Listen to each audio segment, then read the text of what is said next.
Warning, this podcast may be disturbing to some listeners. Due to the graphic nature, listener discretion is advised. Welcome from wherever you are. This is the Demon Inside Podcast. I am your host, John Venom. If you would like to review another episode of the Demon Inside, you can go to Spotify, Apple Music, Google Podcasts, iHeartRadio, and any podcast platform. You can also find us on YouTube and on our website, thedemoninside.podcast.transistor.fm. And please don't forget to subscribe and rate us with 5 stars. A new episode will come out once a week.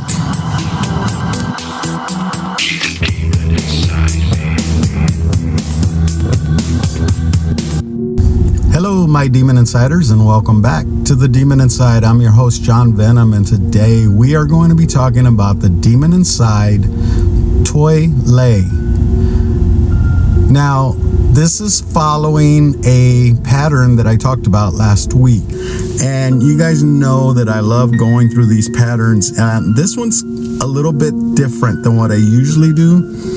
So, last week we talked about Brandy Worley, who stabbed her 2 children to death. And I really was confused about the Brandy Worley case because I really didn't see anything that was of spiritual value to it, except what I told you on that episode. So if you haven't heard the episode, go back and listen to it. Now, what I found were the dates of her children when they were born. They both coincided with 2 mothers that stabbed their children within 2 weeks of each other. Now, let me explain that. So, Brandy Worley had her first child September 17th of 2009. Now, on September 16th, 2009, which is the day before, Thuy in Westchester, California, tried to kill her 2 daughters by stabbing them and then stabbing herself. Take a listen to this. Case, and police are still trying to piece together just what happened early this morning inside a home on the 14,000 block of Starcia Street in Westminster. Orange County Bureau Chief Eileen Frere is there live with reaction from stunned relatives. Eileen.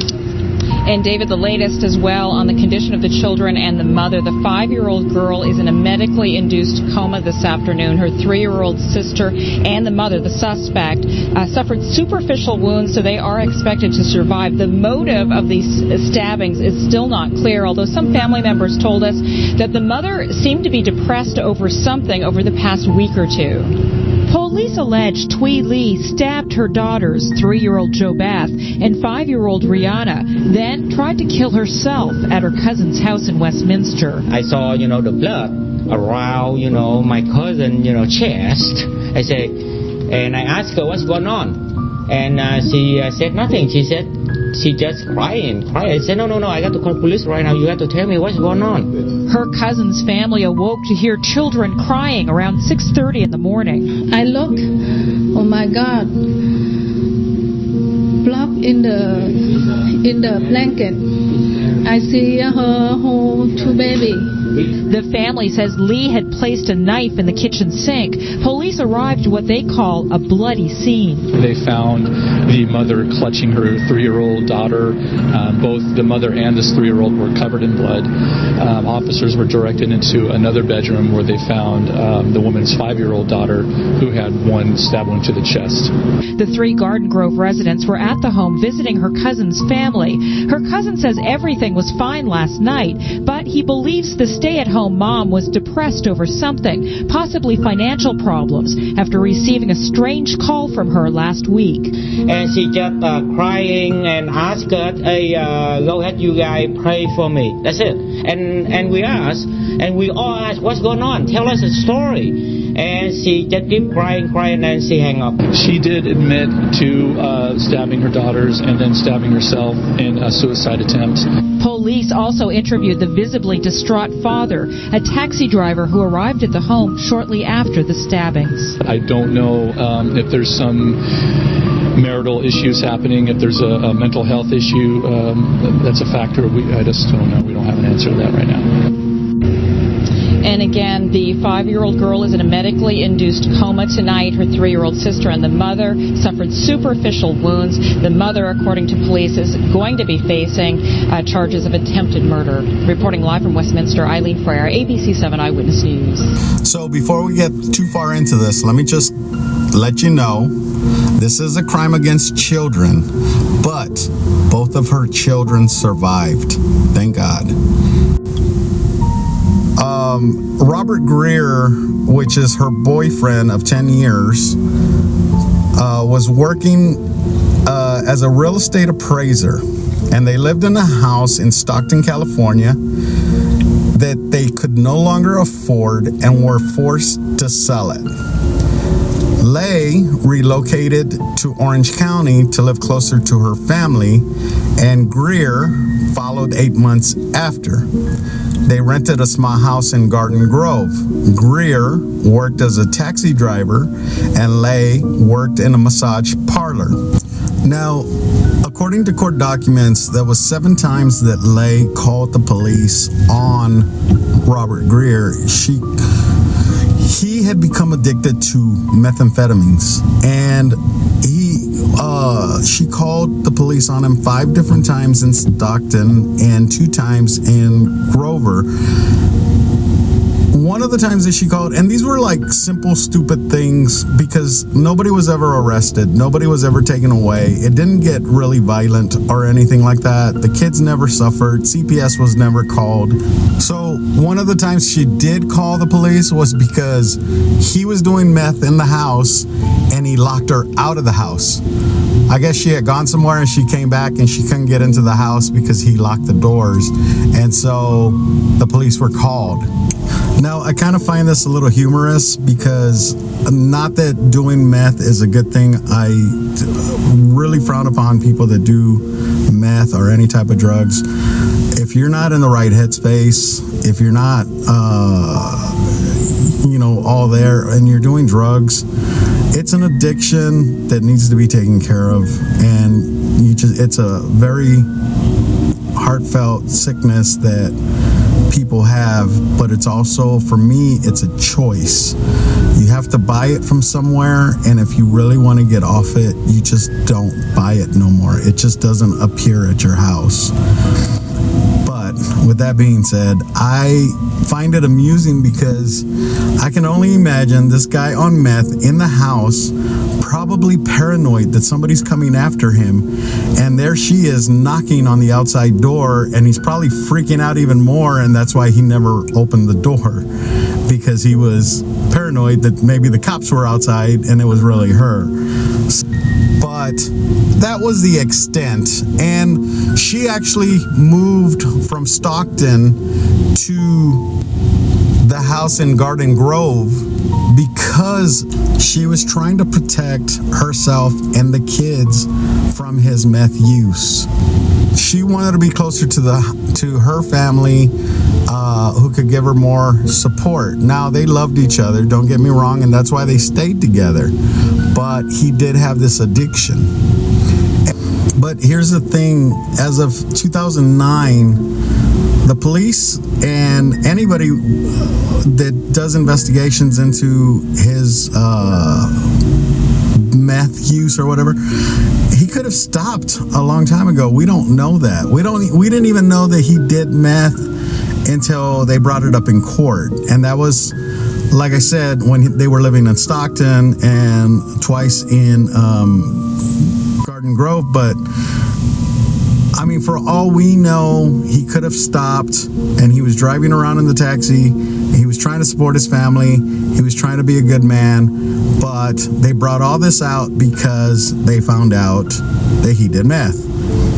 I'm not gonna punish the guy if he is off it, because now he actually has full custody of the girls, and they believed at this time that he was a good person, good enough to raise his daughters. So they made him look bad in court, but they gave him the kids. So kind of contradicts what they were saying in court with what they actually did. But let's continue.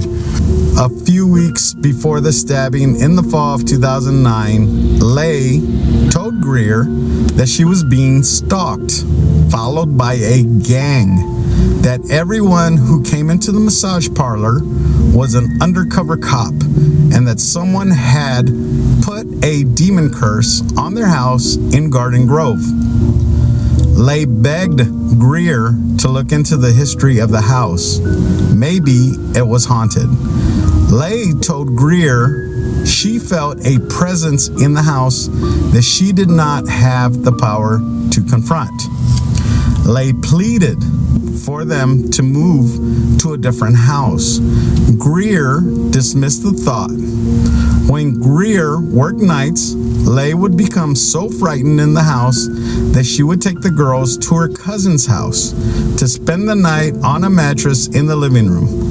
On a few nights, Lay was able to convince Greer to let the family check into a motel to escape the house. Lay told her cousin that when they first moved into the house in Garden Grove, the inside walls were coated in black paint, and sometimes when Lay would walk through the house alone, words would materialize out of the wall. So in the weeks before she stabbed her two daughters, Thuy Lay said she believed she was cursed by voodoo and that demon ghosts haunted her home. She thought she was possessed. She was calling family members and crying. This is what she told them, and I quote, "Please pray for me. I need to be cleansed. My daughters need to be cleansed." End quote. So now, a few days before the stabbing, Lay complained that she felt nauseous. And her husband took her, or her boyfriend took her to the doctors, and the doctor recommended she see a psychologist and even wrote her a prescription for the antidepressant Lexapro. Now, for those of you that don't know what Lexapro is, it's a prescription antidepressant in the SSRI class. It is primarily used to treat major depressive disorder and generalized anxiety disorder by increasing serotonin levels in the brain. Some of the common side effects of this include nausea, diarrhea, fatigue, drowsiness, or insomnia. But it was because of the drowsiness that she did not take the pills. Now, they tried to use this against her in court, but her reasoning was she was not going to get drowsy while she was watching the children. Think about that. She didn't want to harm the children by getting drowsy or getting sleepy, or, they could have hurt themselves or something. But this is a mother that stabbed her kids because she didn't get the attention from her husband or boyfriend. That's ridiculous. But let's continue. September 15th and throughout the night into the morning of September 16th of 2009, there was a 911 call at 6 a.m. Now, Thuy Lay herself called 911, and she told the operator that she was at her cousin's house and everybody was alive, but that they needed help. She calls 911 that they need help. Now, I read in some of the transcripts that she had said she was up all night fighting with herself. First, it was about killing herself. Then it was about killing the kids. Then she kept looking out the window. She was hoping somebody would come and stop her. They never asked her who was supposed to come and stop her. They never said. But at 6 in the morning, she calls 911. Maybe she was waiting for the police to show up. Because at 6:30, the cousins are awoke by children screaming. They ran into the living room and they saw that the 5-year-old was crying and bleeding, and he asked her why she was bleeding, but she said she could not talk. Lay was holding her youngest child, the 3-year-old, and both were covered in blood. He said that his wife, the cousin's wife, called 911. So Orange County police showed up, and they took the 2 kids in the hospital, and they took Thuy because she stabbed the kids, but she also stabbed herself. She stabbed the kids once each, and she stabbed herself 12 times, and then she cut her wrists. The police found several knives and scissors in the sink with blood.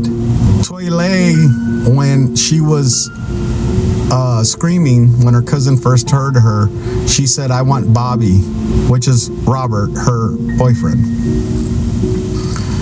So a police officer who rode with her in the ambulance to the emergency room, he asked her why she had tried to kill her children.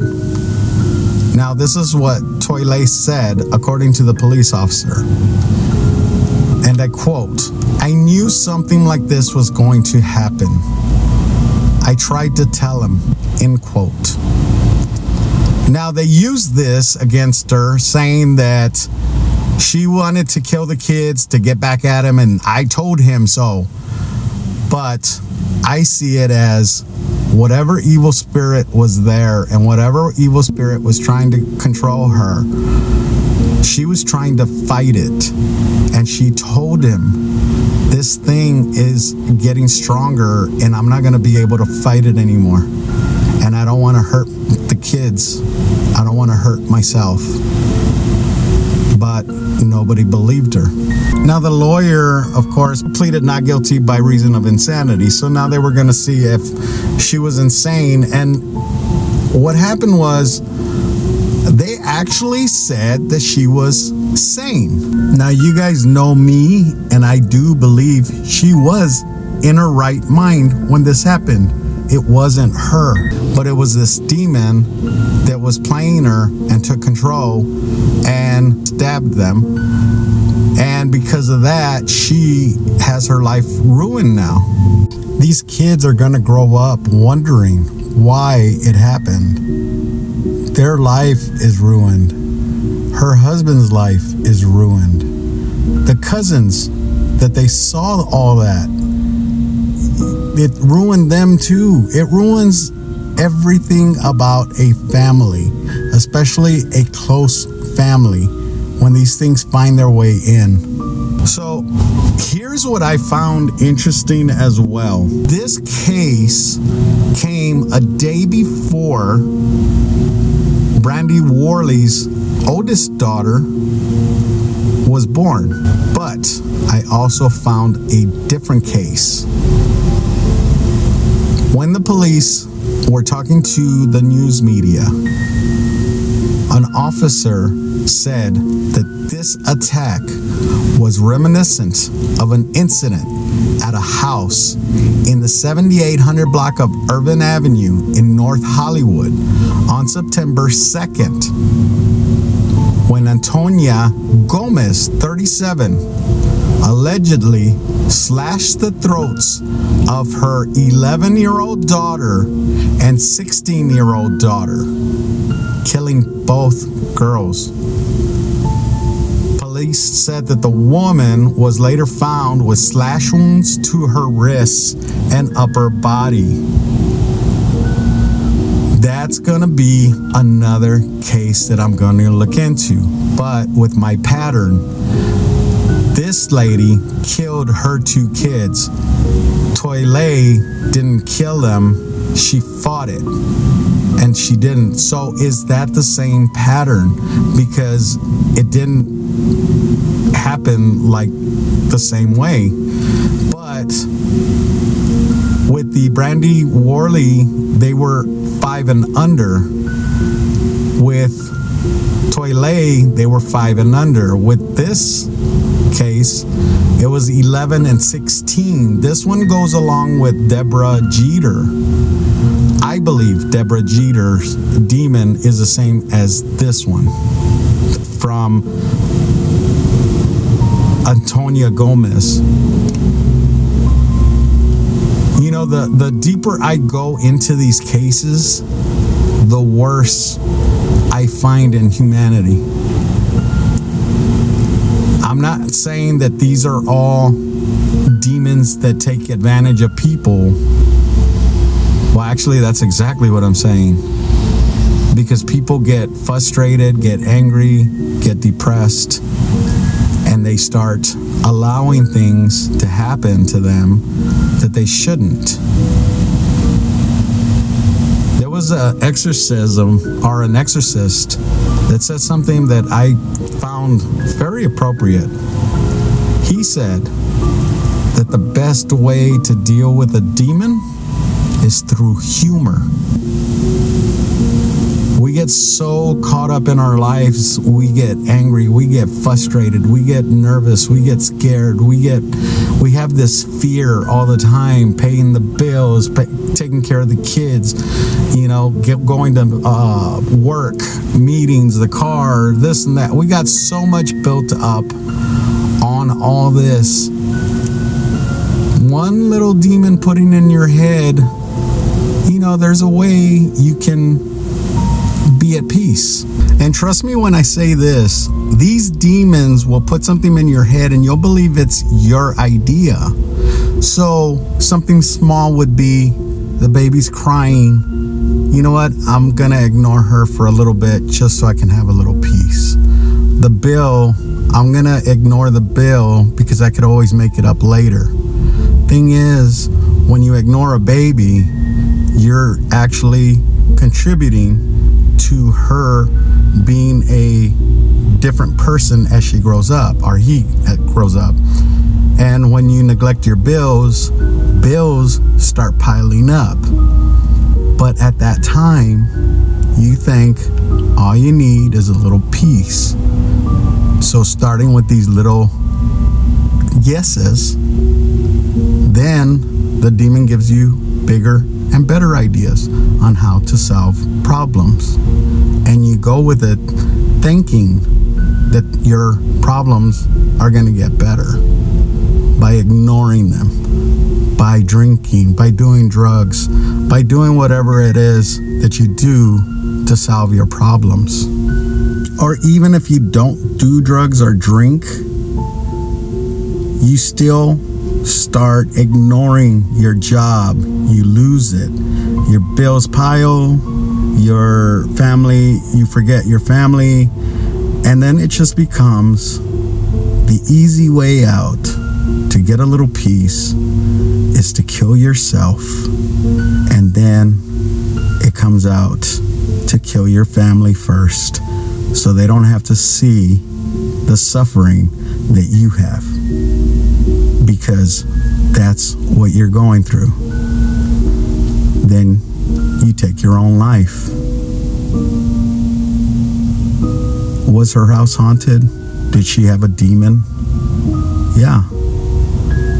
Was she financially unstable? I don't know. But what I can tell you is this. These demons don't care who you are, what you're doing, how you live. All they care about is disgracing and hurting and manipulating and lying to us. And that's the way to do it.